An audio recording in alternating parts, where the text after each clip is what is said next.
guys, I'm Tamara Chambers, and this is episode 3 of Tamara's Never Seen. Oh my gosh, this is gonna bother me the entire episode. Hi guys, my name is Tamara Chambers, and I fixed my hair. Okay, now that very important issue has been settled, I am watching The Secret of NIMH. Tamara's Never Seen. Okay, well, if you haven't seen The Secret of NIMH, you need to make that a priority today because it's incredible and I love it with all of my heart. And it's one of the best animated shows I've ever seen. It's so sweet.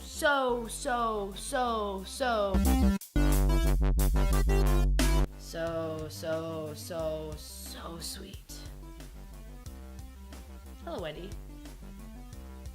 She wants to be the new star. She's jealous of Ike. So if you haven't seen it, it starts off with Mrs. Brisby, who is the most courageous, pure, sweet female character that that I've ever seen in an animated cartoon movie. A wonderful, strong, and courageous woman character. I wonder if this movie is getting any hate. I sure am after that. So she goes and sees Mr. Ages, who is an adorable old man mouse, and he stirs up a potion to give to Timmy, her son, who has pneumonia and is dying. Also, I have to assume that having pneumonia as a mouse is really serious. Then you meet Jeremy the bird, who's tied up in string, and he's talking about meeting the love of his life, and he's hilarious, and I love him, obviously. Everyone knew that I was gonna love Jeremy. If you've seen the movie and you're watching this review, you already have called that I am going to love Jeremy with all of my heart. The star of this show is here. See what the internet can do? You'd be out of here by now if everyone didn't come to your defense. But now I'm like, oh, we're best friends. This is great, I love this. I'm not gonna push him out of frame at all. We are best friends though, I love Ike with all of my heart. Bye. I almost fell. Speaking of incredible felines, there's a cat in this movie, so obviously it's already the best movie ever. I love that there's a cat named Dragon so much, and I wrote, oh, this is my notebook with all of my notes, and I wrote down, wait, there's a cat named Dragon? Right, Game of Thrones reference later, and I didn't. So just know that I was going to, and then I didn't. I've not seen the show. I did read the books though, so I only read the first 4. So they go back to Mrs. Brisby's house, and you see all of her children, and she's got 3 healthy children and 1 sick, Timmy. Then their Auntie Shrew shows up. Auntie Swine? No, Shrew. Swine is a pig. They're rats. No, they're mice. Oh my gosh. I'm learning so much. What I love about the scene is Mrs. Brisby's healthy son, Martin, speaks up to Mrs. Auntie Shrew, and it's hilarious, and I wish I was that brave. He's like, you're a loudmouth, and she's like, whoa, I've had enough of that. And she leaves, and then she falls down the stairs, because comedy, and I love it, it's so cute. I have finally built up the courage to say this. You are a loudmouth. So you see Mrs. Brisby give Timmy the medicine that Mr. Ages gave her, and she's spooning it in, it's so cute. And he can't move for 3 weeks, that's the deal. He won't heal if he moves out of bed in the next 3 weeks. First of all, number 1, I will flip the fuck out if Timmy dies. I will flip. I don't know what I will flip, but I will flip something over. I will flip.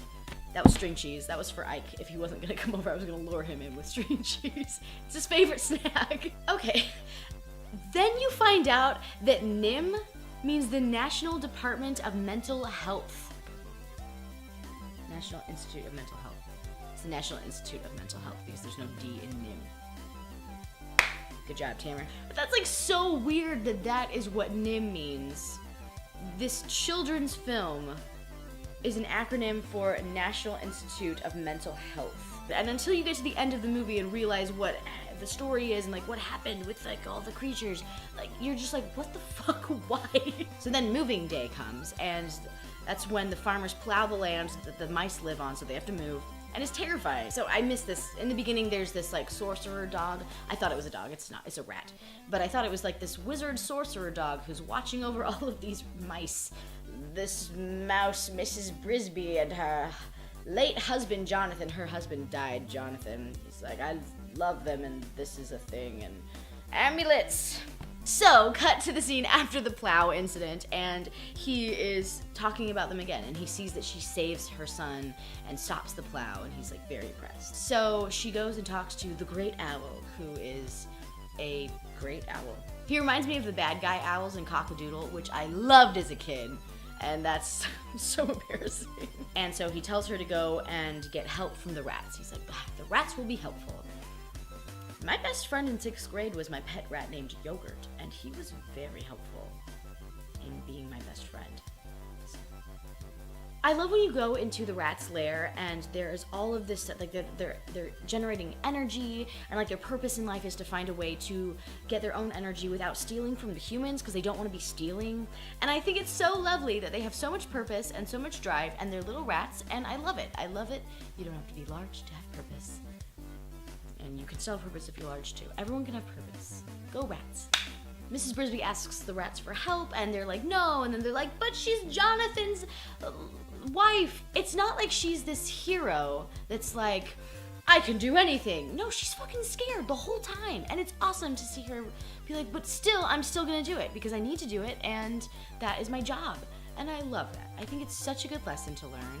And she's a fucking little mouse in an animated cartoon, and I was very inspired by her. You meet Nicodemus, who is the leader of the rats, and he's the old dog wizard that I saw in the beginning that you see throughout the movie. And you find out that NIMH was an animal testing site, and you find out that through the testing, the rats and mice became really intelligent, and they escaped. And the reason they were able to escape was because her husband, Jonathan, was small enough to get through and let them out. So he's like everyone's hero. And it's a really cool scene that you get to watch her watch all of this happen, because she's watching through this portal and she gets to see him being courageous. And you understand now what the amulet was, and that it only glows red if you're courageous. So then you see the rats moving Mrs. Brisby's house with Timmy in it, and you see Jenner cutting some strings and killing Nicodemus. Jenner tries to take her amulet, and they kill Jenner with like this dramatic, awesome fight scene between rats and swords. What's not to love? And then her house starts sinking in the mud with Timmy and all of her children inside. She's like sobbing, and it's really dramatic, and I thought that I was gonna have to flip everything over in my house because I thought all of them were gonna die, and it was really horrific. And then the amulet comes up through the mud, comes back to her. You see a flashback of Nicodemus saying, if you're courageous at heart, this amulet has a lot of power. And she grabs it, it burns her hands, and she still is holding on to it. She's so scared. And then the house comes up through the mud. And it's just amazing. It's such a good scene. I loved it so much. It was so sweet. It's Don Bluth, you motherfucker. So Mrs. Brisby saves them with a stone, and their house is moved, and Timmy lives, and Jeremy, the Black Crow, finds love, and she's probably named Jessica or Jess or Jenny, or she's just a blue jay. Seriously, what the fuck is up with all the J names in this movie? And then that's the end, and it was so good, and I enjoyed it so much. I grew up with Disney films, and I loved them so much, but honestly, like, some of the better animated movies were not Disney because they were allowed to go darker than Disney was gonna go. One of my favorite movies of all time is Disney's Hunchback of Notre Dame, and it's because I love Disney so much, but it was able to be a darker film. And this one was so like that.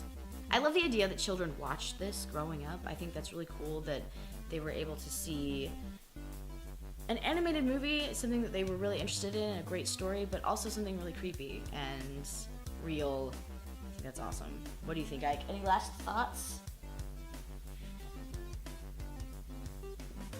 That's exactly what I said. You can't just copy me. If you're gonna be the new star, you have to have your own original thoughts, Ike. Do you see this? Do you see what I have to work with?